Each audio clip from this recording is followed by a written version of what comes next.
इस कहानी का नाम है एक अधूरी मोहब्बत। आइए कहानी शुरू करते हैं। किस्मत भी कितनी अजीब चीज होती है। तुम चाहे जितना किसी चीज को पाने की कोशिश कर लो, अगर वो तुम्हारी किस्मत में नहीं तो वो तुम्हें मिलकर भी कभी नहीं मिलेगी। यह बात तब की है जब मैं 10वीं कक्षा में हुआ करती थी। उस वक्त में थोड़ी नासमझ थी, समझ नहीं पाती थी कि क्या गलत है और क्या सही। मेरा एक दोस्त था, उसका नाम शिवम था। बहुत ही हैंडसम था, बॉडी तो ऐसी कि कोई भी फिदा हो जाए। हमारे क्लास की सभी लड़कियां उसके पीछे पागल थी। हम दोनों एक ही क्लास में थे। मेरी उससे ज्यादा बात नहीं हुई थी। मेरा फेसबुक पर एक फेक अकाउंट था जिसका नाम रिया था और उसी से मैं सबसे बातें किया करती थी। मुझे अपना नाम बताकर किसी से बात करना ज्यादा पसंद नहीं था।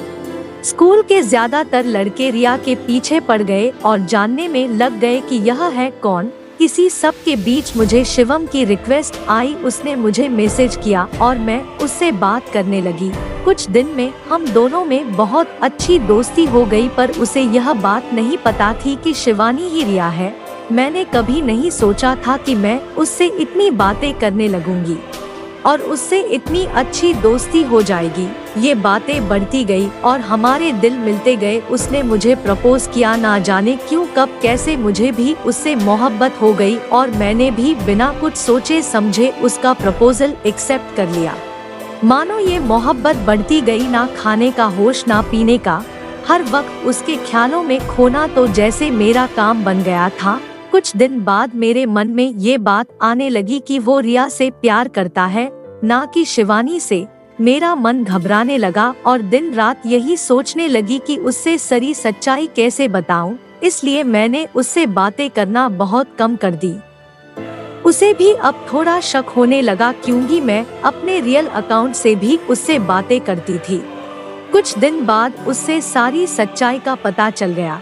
मैं बहुत डर गई। उसने बहुत गुस्सा किया, तब भी वह मुझे अपनाने के लिए तैयार था। बस कहे जा रहा था कि शिवानी तुम हाँ कर दो, मैं नहीं जाऊंगा तुमसे दूर। पर मैंने घर वालों के डर से मना कर दिया और गुस्से में ही आकर वो मेरे क्लास की दूसरी लड़की के साथ रिलेशन में आ गया।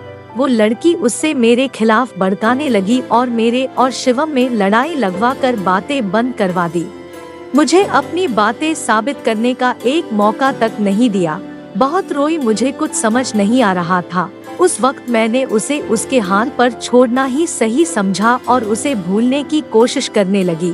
उसके लिए मैंने अपना स्कूल भी बदल दिया। मेरा दिल जैसे टूट सा गया। मुझे अपनी गलती भी साफ नजर आ रही थी। यह जो कुछ भी हुआ था वो मेरी ही वजह से हुआ। उसका मुझसे दूर जाना भी जायज था, पर बस एक सवाल था कि क्या वो मेरा इंतजार भी नहीं कर सकता था। मैं बस खुद को कोसती रही कि धोखा दिया था मैंने उससे। उस बात को 4 साल हो गए। उसके बिना रहने की आदत तो पड़ गई थी मुझे, पर रातें मेरी उसकी यादों के साथ गुजरती थी। एक दिन उसका मैसेज आया मेरे पास, कैसी हो। पहले तो मैं आधा घंटा ये सोचती रही कि ऐसा कैसे हो सकता है, मैं रिप्लाई करूं या नहीं, अगर अभी भी वो गुस्सा हुआ तो। खैर मैंने रिप्लाई किया। हम दोनों में फिर से बातें शुरू हो गई। जो गलतफहमियां वो भी सही हो गई।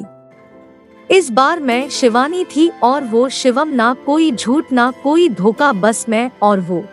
हम दोनों मिलने लगे, बातें बढ़ी और हमने शादी का फैसला किया। पर कहते हैं ना, अगर मोहब्बत सच्ची हो तो उससे मंजिल मिलने में बहुत मुश्किलें झेलनी पड़ती हैं। पर मेरे साथ तो कुछ अलग ही था। मानो ऐसा लग रहा था कि हमारी मोहब्बत की मंजिल है ही नहीं है।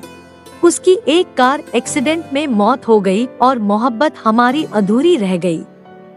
मैं अंदर से टूट गई, मेरी जिंदगी ही उजड़ गई। आज भी मैं टूट अकेली हूँ। अब ना मुझे किसी से मोहब्बत है और ना होगी। वो मेरी यादों में जिंदा है और हमेशा रहेगा, मेरी पहली और आखिरी मोहब्बत बनकर। तो ये कहानी आपको कैसी लगी? वीडियो अच्छा लगा तो वीडियो को लाइक करें और चैनल को सब्सक्राइब जरूर करें। मिलेंगे और एक नई मजेदार कहानी के साथ। तब तक के लिए जय हिंद।